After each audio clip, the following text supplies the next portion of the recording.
குழந்தைங்க எப்பெல்லாம் வந்து ஃபர்ஸ்ட் ரேங்க் வாங்குறாங்களோ இல்ல ஒரு காம்படிஷன்ல ஜெயிக்கிறாங்களோ அப்பெல்லாம் நம்ம வந்து தூக்கி வச்சு கொண்டாடுவோம். என் செல்லம், என் கண்ணு, என் பட்டு, வாவுடா சூப்பர்டா அப்படின்னு வாயில இல்லாத வார்த்தையெல்லாம் கூட கொட்டி கொட்டி நம்ம அந்த அளவுக்கு பாராட்டுவோம். அதே குழந்தை ஏதாவது எக்ஸாம்ல வந்து ஒரு ஃபெயிலியர் ஆயிடுச்சோ இல்ல ஏதோ ஒரு விஷயத்துல வந்து தோத்து போயிடுச்சு அப்படின்னும் போது நம்ம அந்த இடத்துல வந்து ஒண்ணு திட்டுவோம் இல்ல மூஞ்சி தூக்கி வச்சுட்டு உம்முன்னு போயிடுவோம். ஆக்சுவலா வந்து கங்க்ராச்சுலேட் பண்றது நல்ல விஷயம் தான், நான் இல்லைன்னு சொல்லல. பட் ஆனா ஒவ்வொரு குழந்தையும் வந்து அதுக்கான ஒரு எஃபர்ட்டை போட்டிருக்கோம் இல்லையா, அந்த எஃபர்ட்டை வந்து நம்ம ஏன் வந்து அப்ரிஷியேட் பண்ணவே மாட்டேங்கிறோம்? யோசிச்சு பாருங்க.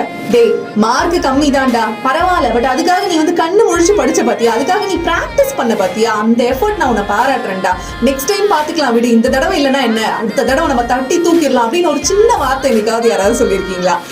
ஒரு சின்ன வேர்டு தான், அந்த சின்ன வேர்டு தான் குழந்தைங்களுக்குள்ள ஒரு ஸ்பார்க்கை கிரியேட் பண்ணும். யார் வேணாலும் ஜெயிக்கலாம், யார் வேணாலும் தோக்கலாங்க. பட் ஆனா அந்த எஃபர்ட்டை போடுறாங்க இல்லையா, அந்த எஃபர்ட்கான அப்ரிசியேஷன் கண்டிப்பா அவங்களை போய் சேரணுமா இல்லையா? யோசிச்சு பாருங்க. இப்படி அவங்க போடுற எஃபர்ட் அப்ரிஷியேட் பண்ணும்போது நாளைக்கு அவங்களே வந்து ஒரு விஷயத்துல தோத்தா கூட சரி பரவாயில்ல இதுதானே அடுத்த தடவை நம்ம பாத்துக்கலாம் அப்படின்னு அவங்களே அவங்க தோலை தட்டி கொடுத்துட்டு முன்னேறி போயிட்டே இருப்பாங்க. சோ ஆஸ் அ பேரண்டா இனிமே ரிசல்ட்டை மட்டும் கொண்டாடாதீங்க, அவங்க போட்ட எஃபர்ட்டை கண்டிப்பா அப்ரிஷியேட் பண்ணுங்க.